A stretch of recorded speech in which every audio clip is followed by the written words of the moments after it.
Armstrong கொலை வழக்கின் முதல் குற்றவாளியும் பிரபல தாதாவுமான மறைந்த நாகேந்திரனின் இறுதி ஊர்வலம் நடைபெற்ற நிலையில் பட்டியல் ரவுடிகள் வரக்கூடும் என்பதால் ஏராளமான போலீசார் பாதுகாப்பு பணியில் ஈடுபடுத்தப்பட்டுள்ளனர்.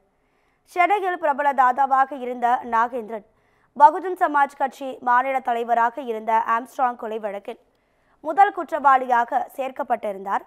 இந்நிலையில் கடந்த சில மாதங்களாக கல்லீரல் பாதிப்பால் பாதிக்கப்பட்டிருந்த நாகேந்திரன் சென்னை ஸ்டான்லி மருத்துவமனையில் சிகிச்சை பெற்று வந்த நிலையில் கடந்த 9ஆம் தேதி உயிரிழந்தார். உடற்கூறாய்விற்கு பின்னர் நாகேந்திரனின் உடல் அவரது உறவினர்களிடம் ஒப்படைக்கப்பட்டது. வியாசர்பாடியில் உள்ள நாகேந்திரனின் இல்லத்தில் வைக்கப்பட்ட நாகேந்திரன் உடலுக்கு பலரும் அஞ்சலி செலுத்தி வருகின்றனர். இதனிடையே தந்தையின் இறுதி சடங்கிற்காக சிறையில் இருந்து பரோலில் வந்த நாகேந்திரனின் இரண்டாவது மகன் அவரது பூத உடலுக்கு முன்பு திருமணம் செய்து கொண்டார்.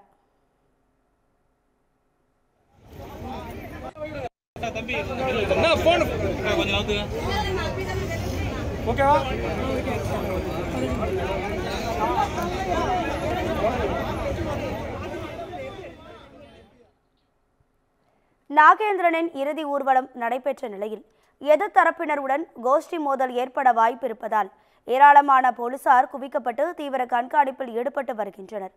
பாதுகாப்பிற்காக ஏராளமான போலீசார் குவிக்கப்பட்டுள்ளதால் பதற்றமான சூழல் நிலவி வருகிறது.